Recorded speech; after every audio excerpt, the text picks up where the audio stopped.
Bonjour et bienvenue dans le Tête-à-Tête décideur, aujourd'hui consacré à Route to Business, une société qui conseille et accompagne des éditeurs de logiciels et de services numériques dans leur transformation. Créée en 2009 par des professionnels du marketing et du commerce, tous issus du monde du logiciel et du numérique, Route to Business garantit aux éditeurs une amélioration des compétences et leur offre la possibilité de réaliser leurs objectifs. Didier Fraisse, président de Route to Business, est à mes côtés aujourd'hui pour mieux nous en parler. Bonjour Didier. Bonjour, merci de m'accueillir. Pourquoi avoir créé il y a 11 ans cette société ? Alors, on a créé R2B il y a 11 ans avec 5 anciens d'IBM qui étaient sur des postes marketing, business ou commerce. Et on a décidé de porter les compétences qu'on avait acquises chez IBM sur des PME, sur des entreprises un peu plus modestes. Et on s'est vite aperçu en fait que naturellement on s'est tourné vers les éditeurs de logiciels et on a travaillé donc avec des éditeurs de logiciels et ce depuis 2009. Quel constat faites-vous aujourd'hui de l'évolution du milieu des éditeurs de logiciels ? Alors tout d'abord, pour les éditeurs de logiciels, ce qu'on peut constater, c'est face à la crise, ils ne sont pas trop impactés. Même pas du tout.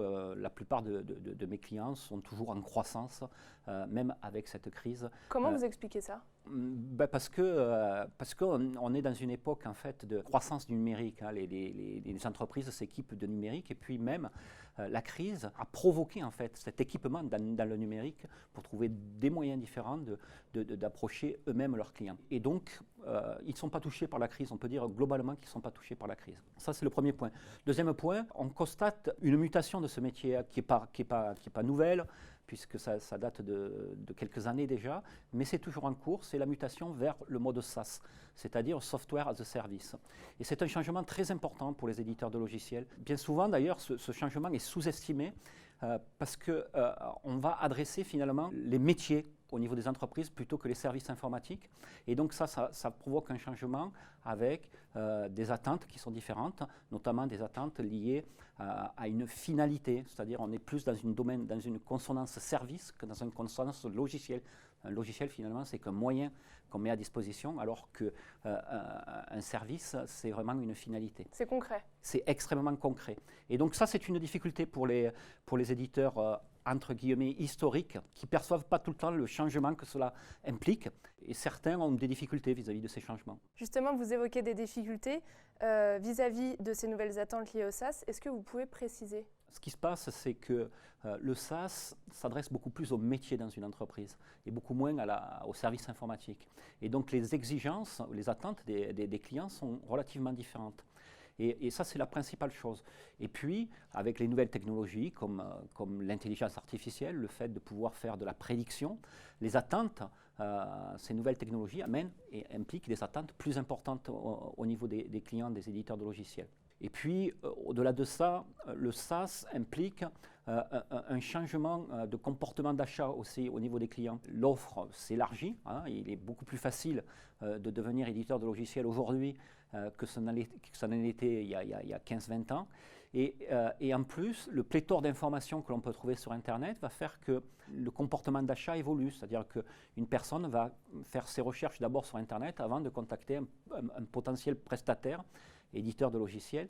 Et donc, il faut être présent aussi à ce niveau-là. Il faut être présent sur Internet. Quels sont les bénéfices qu'un éditeur peut attendre avec le mode SaaS ? Alors, le mode SaaS, si c'est correctement implémenté chez un éditeur, peut amener de nombreux bénéfices. Je vais vous en citer deux. Le premier, ça va lui donner la capacité d'accéder à des marchés qu'il n'est pas capable d'accéder avec son modèle précédent, avec le modèle on-premise. Et par exemple l'international. C'est-à-dire que c'est beaucoup plus facile pour un éditeur de logiciels d'aller à l'international avec une offre SaaS qu'avec une offre on-premise. Donc ça c'est le premier point. Le deuxième point, c'est que ça va lui permettre d'industrialiser ses process. C'est-à-dire qu'avec le SaaS, on va faire moins de spécifiques et donc on va avoir une capacité à industrialiser ces process de développement, mais aussi de commerce.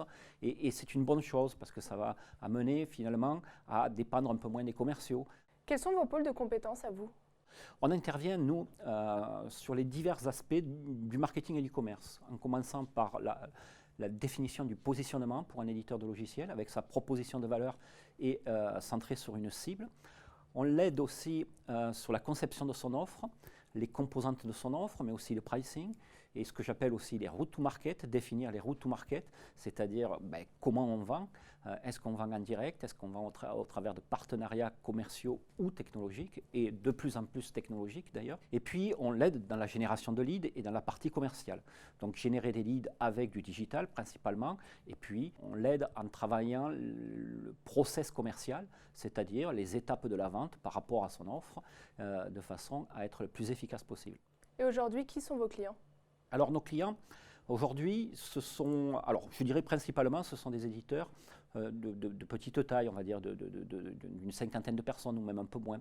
Et puis, on a d'autres clients plus connus, plus importants aussi, tels que Berger-Levrault, tels que le groupe Up, tels que Divalto. Vous intervenez où, principalement en France ou aussi à l'étranger? Oui, on intervient alors sur tout le territoire français et en Belgique. On a des clients en Belgique et en Suisse également. Quels sont vos objectifs, l'évolution que vous aimeriez pour votre société? Alors, ce qu'on travaille aujourd'hui, c'est vraiment d'industrialiser un peu l'aspect service et accompagnement des éditeurs de logiciels.